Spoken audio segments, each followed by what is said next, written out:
Muy bien, vamos a seguir avanzando en los grupos funcionales y ahora vamos a hablar de las aminas. Las aminas habíamos dicho que eran grupos funcionales en los que teníamos un carbono saturado enlazado a un nitrógeno. Las aminas son derivados del amoníaco. Y ese nitrógeno, que sabemos que debe poseer tres enlaces para completar su octeto, esos tres enlaces pueden ser con hidrógeno o puede ser con grupos alquilo, es decir, con cadenas hidrocarbonadas, o con anillos, con grupos arilo, ¿sí? Las aminas, vamos a tener aminas primarias, que van a ser aquellas que van a estar el carbono, ¿sí? El carbono saturado enlazado al nitrógeno, pero este nitrógeno posee un enlace hacia dos hidrógenos, ¿sí? Luego tenemos las aminas secundarias en las que el nitrógeno está enlazado a dos cadenas hidrocarbonadas que están identificadas como R1 y R2 y a un hidrógeno, ¿sí? Y las aminas terciarias que van a ser nitrógenos que están sustituidos o que están enlazados a tres cadenas hidrocarbonadas, y esas tres cadenas van a poder ser iguales o diferentes, ¿sí?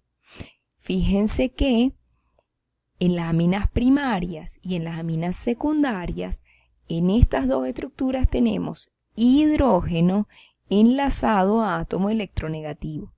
Tenemos de hecho dos hidrógenos enlazados al átomo electronegativo. ¿Cuál es el átomo electronegativo? El nitrógeno. Entonces las aminas primarias son capaces de formar puentes de hidrógeno y de hecho son capaces de formar tres puentes de hidrógeno, dos a través de sus hidrógenos y otro a través de su átomo electronegativo. Y las aminas secundarias poseen un hidrógeno enlazado a nitrógeno y eso hace que este hidrógeno sea capaz de formar puentes de hidrógeno, ¿sí? En el caso de las aminas terciarias, lo que tenemos es una molécula que es polar. ¿Y por qué es polar? Bueno, porque tiene un átomo electronegativo. Recordemos que habíamos dicho que los átomos electronegativos eran nitrógeno, oxígeno y cualquiera de los halógenos, flúor, cloro, bromo y yodo. Bien, entonces ella es una molécula polar, pero las aminas terciarias no poseen hidrógenos capaces de formar puentes de hidrógeno. Las aminas de bajo peso molecular suelen ser gases, ¿sí? Estar en estado gaseoso.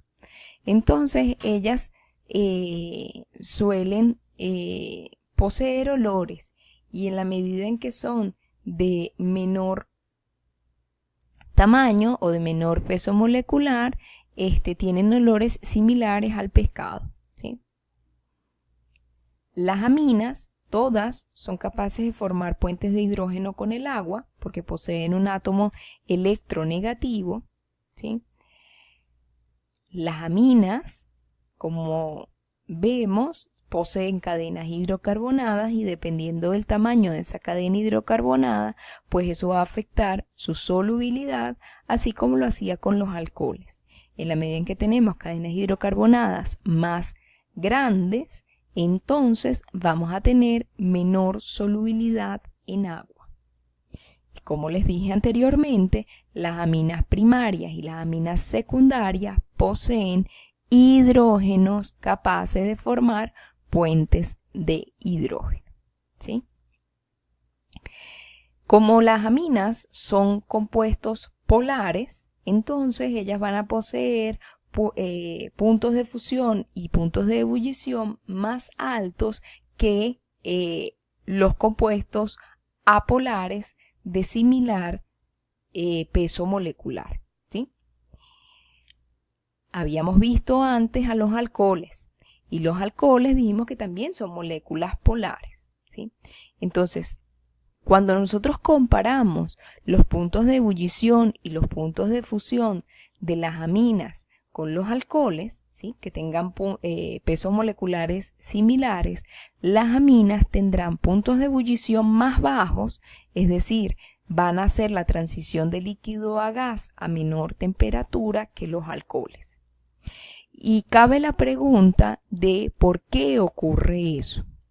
Si nosotros miramos la tabla periódica, nosotros nos vamos a dar cuenta que el oxígeno es un átomo más electronegativo que el nitrógeno, ¿sí?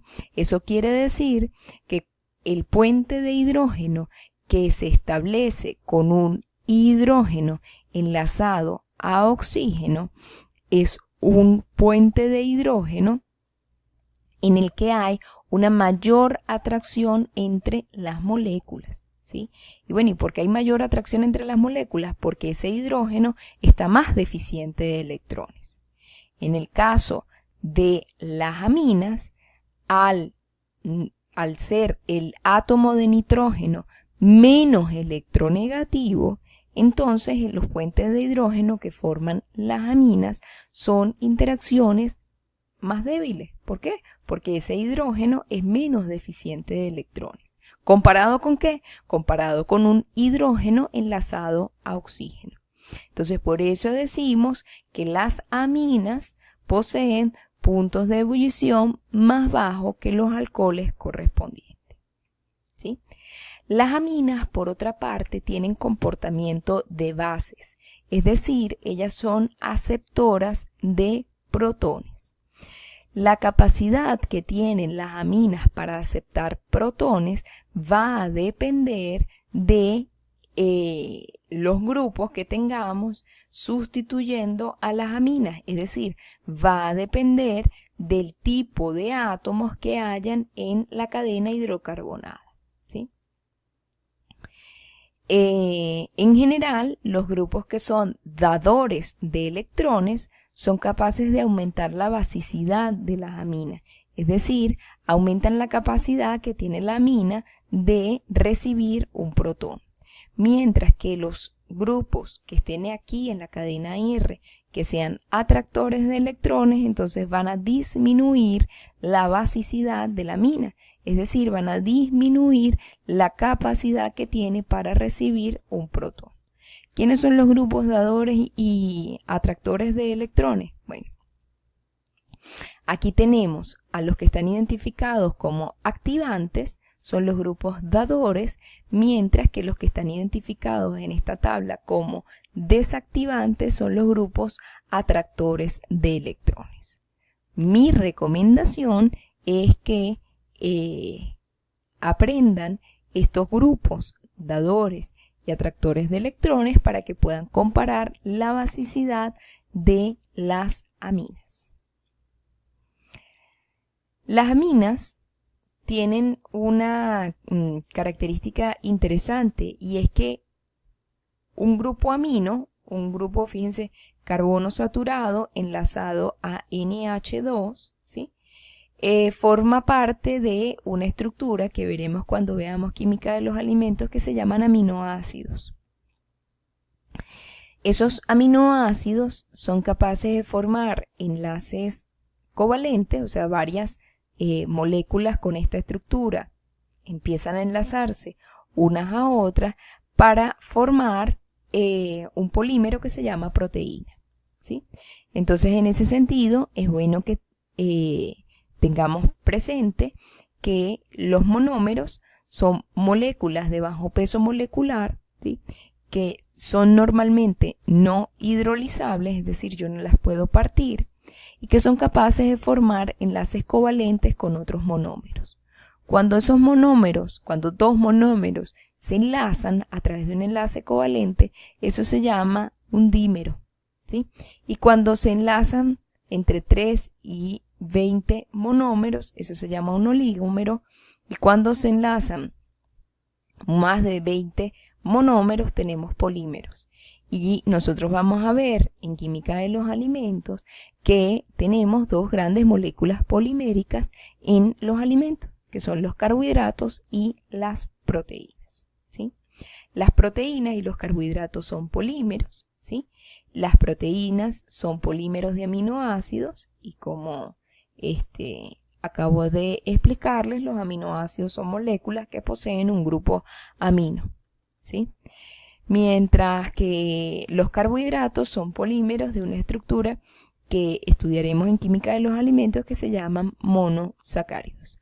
Lo más interesante que tienen estas moléculas es que nosotros tenemos formación de enlaces covalentes entre moléculas de pequeño tamaño molecular y esas macromoléculas van a ser responsables de una cantidad de funciones tanto dentro del alimento, es decir, como ingrediente, como desde el punto de vista nutricional. En el siguiente video vamos a definir al último grupo funcional que vamos a estudiar en esta materia, que es el grupo carbonilo.